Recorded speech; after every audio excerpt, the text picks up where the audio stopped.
Everyone, welcome back to my channel.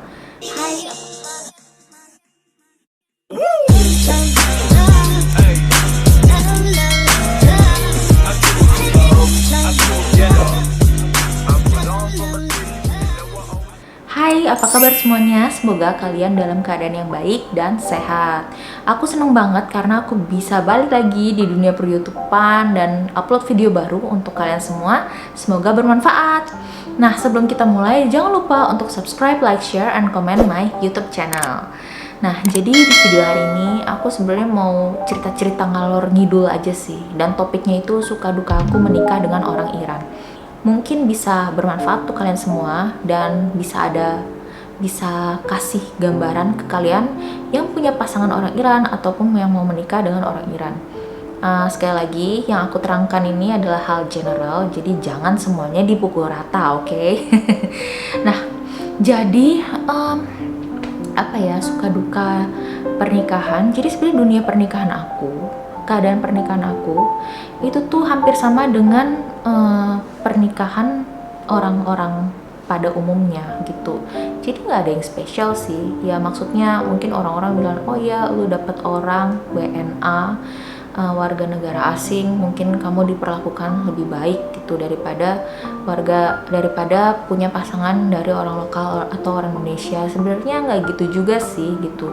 Menurut aku semuanya sama aja, karena balik lagi gimana perlakuan mereka itu kan tergantung dari sifat karakter dan latar belakang mereka sendiri gitu loh. Jadi ya nggak bisa dipukul rata juga gitu.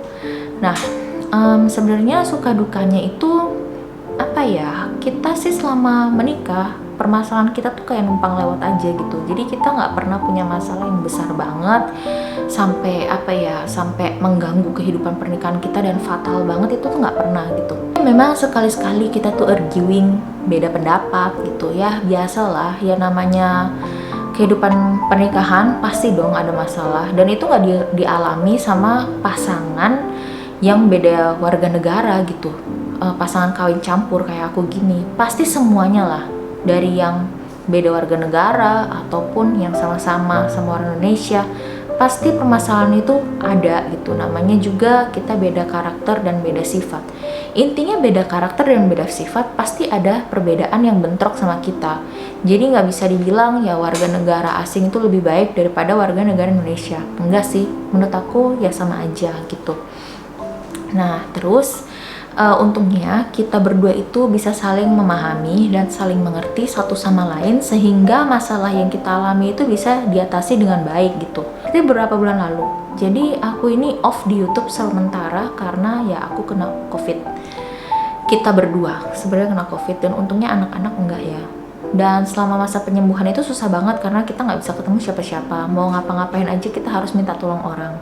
Dan itu bikin mood kita up and down. Dan dalam waktu yang bersamaan kita itu juga harus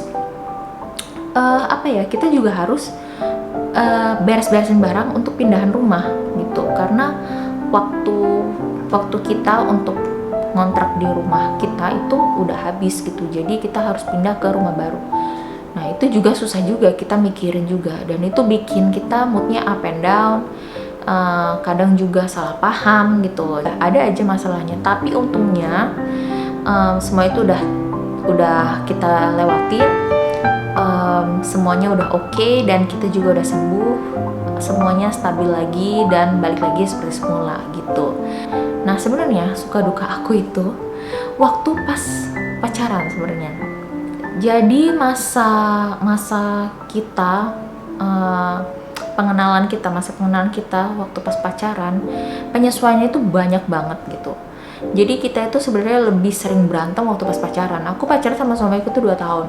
Selama 2 tahun itu kita sering banget berantem karena beda pendapat, salah paham, terus beda budaya juga. Cara menyelesaikan masalah itu masing-masing itu beda gitu kan. Terus cara kita bersikap juga beda.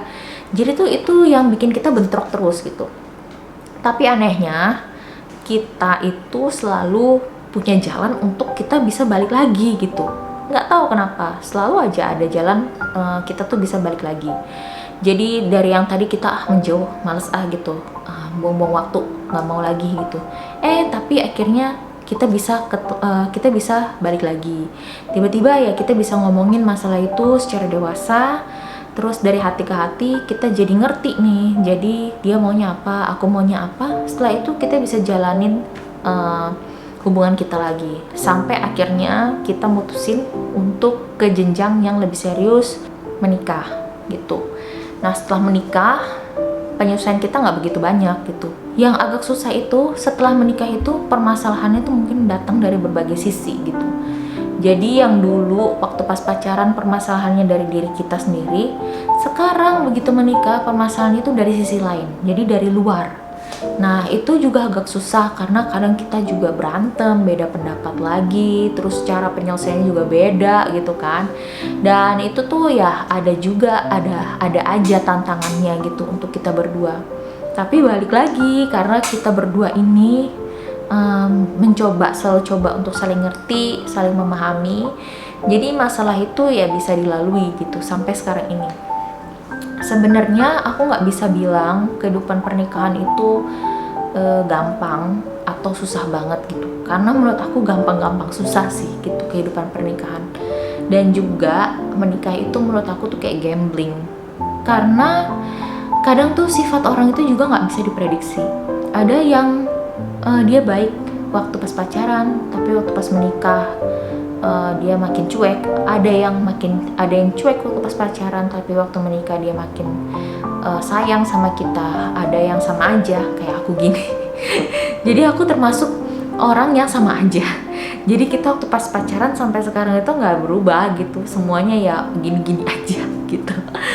Nah tapi kita enjoy gitu. Jadi selama ya pasangan kita nggak komplain, ya udah kita jalanin aja dengan baik gitu. Jadi kita berdua ini saling berusaha untuk saling mengisi satu sama lain. Kalau ada pasangan kita yang nggak suka, aku nggak suka kamu gini, nah kita berusaha untuk perbaiki. Begitu juga dia, kalau misalkan kita juga nggak ada yang nggak suka dari dia, nah kita bisa kasih tahu dia dan dia juga coba memperbaiki. Ya kita selama ini kayak gitu sih, kayak gitu. Dan itu termasuk salah satu cara untuk memelihara kehidupan pernikahan kita gitu. Nah terus ada lagi, sebelum menikah kalian tuh juga harus tahu tentang latar belakang keluarganya dan juga perjanjian. Sebenarnya kayak perjanjian ya. Maksudnya kalau kita menikah, aku nggak mau kalau kamu marah kamu begini. Kalau kamu ada masalah kamu begini. Nah kayak gitu. Nah itu juga harus diomongin supaya nggak ada kejadian itu atau meminimalisir kejadian itu pernikahan waktu kalian sudah menikah dengan pasangan kalian gitu. Karena orang yang sudah berjanji aja kadang ingkar gitu waktu menikah, apalagi yang nggak ada perjanjian sama sekali gitu kan. Nah tapi untungnya kalau aku memang nggak ada perjanjian itu gitu, tapi memang kita tuh ngerti gitu loh kalau hal itu tuh nggak boleh dilakukan gitu. Jadi kalau hal ini nggak boleh, yang ini nggak boleh. Jadi kita tuh berantem, kalau misalkan kita arguing, kita ada masalah, kita tuh nggak sampai lempar-lemparan barang, nggak sampai mukulin, nggak sampai sampai bener-bener bertengkar hebat gitu loh. Karena ya balik lagi kita mencoba untuk saling mengerti satu sama lain gitu. Jadi kalau ada yang bilang orang Iran itu keras banget ya, sukanya ngata-ngatain, kata-katanya kasar, suka mukulin perempuan, itu kayaknya sifat dan karakter dia deh yang kayak gitu. Jadi cek dulu latar belakangnya, keluarganya gimana, sifatnya dia gimana, lingkungan dari dia tumbuh itu seperti apa, karena itu kan yang membentuk dia jadi seperti itu gitu. Karena